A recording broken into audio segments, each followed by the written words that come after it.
नमस्कार मंडळी, श्री स्वामी समर्थ. माझ्या जस्ट नेहाज डेली ब्लॉग मध्ये तुमचं सगळ्यांचं स्वागत. मी सगळेजण, दादा, वहिनी, मी आणि सोहम, आम्ही आलोय कुठे गुरुपौर्णिमेच्या दिवशी सातेरी देवीला, आमच्या कुलदेवतेला भेटायला आलेलो आहोत. चला दर्शन घेऊया. सोहमने ना माझ्या सगळ्या इच्छा पूर्ण केलेल्या आहेत. म्हणजे अक्कलकोटला घेऊन गेले, तिथेही आला आणि अगदी मनामध्ये असं होतं की कुडाळला मला त्याला घेऊन यायचं होतं. पावशीमध्ये हे आमचं सातेरी मातेचं मंदिर आहे आणि ही आमची पाचलचे नारकर यांची ही कुलदेवता आहे. तर माझी फार इच्छा होती की त्याने जर्मनीला जाण्याआधी इकडे यावं, तर तो तसं मला घेऊन आलाय आणि गुरुपौर्णिमेच्या दिवशीच आम्ही इकडे आलेलो आहोत, है ना. एकदम म्हणजे विशेष योगायोग म्हणजे माझा मोठा भाऊ, दादा आणि वहिनी दोघं जण सोहमला घेऊन त्याच्या कुलदेवतेचं दर्शन घ्यायला आलेले आहेत. तर हे आजचं माझ्यासाठी खूप विशेष आहे की मोठा मामा देवीच्या दर्शनाला आलेला आहे आणि आपल्या भाच्याला आशीर्वाद पण त्याचे खूप लागतील. तर मामाला सांगितलं मी, तू गारणं घाल की माझ्या लेकाचं सगळं चांगलं होऊ दे. देवीसाठी मी पिवळ्या रंगाची सुंदर अशी साडी घेतलेली आहे आणि आता आम्ही ओटी भरायला चाललो आहेत.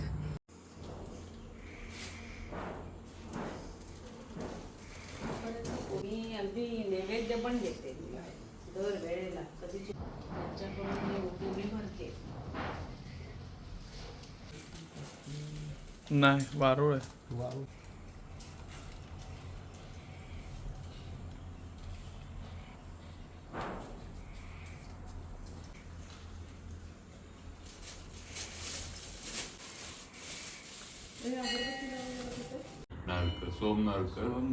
हा, सगळं अगदी मला खूप चांगला अनुभव आहे म्हणून मी माझ्या लेकाला घेऊन आली आहे. आणि अगदी तो जर्मनीत असला तरी सुद्धा तिचा संपूर्ण आशीर्वाद तिला तिथपर्यंत मिळतो. मला घेऊन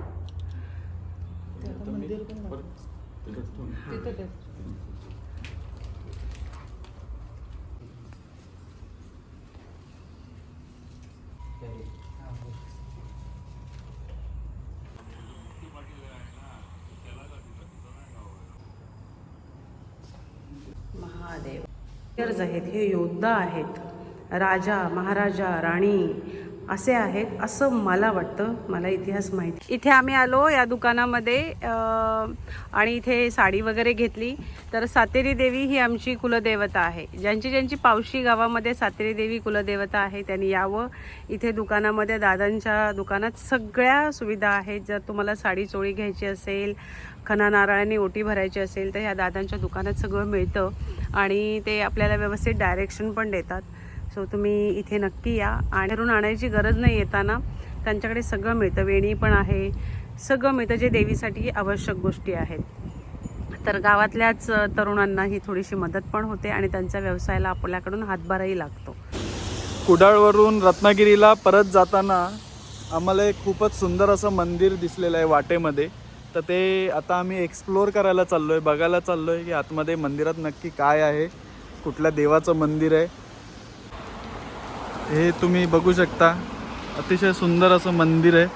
आणि हा लगतच हायवे आहे, मुंबई गोवा हायवे. आणि त्याच्या एकदम कडेलाच हे सुंदर असं मंदिर आहे. आय थिंक हे ट्रकवाले सुद्धा मंदिरात थोडं पाया पडायला थांबले असावेत असं वाटतं.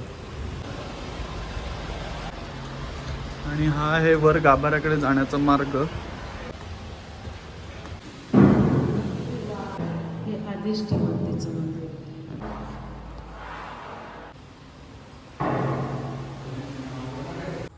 तर हा होता माझा आजचा व्लॉग.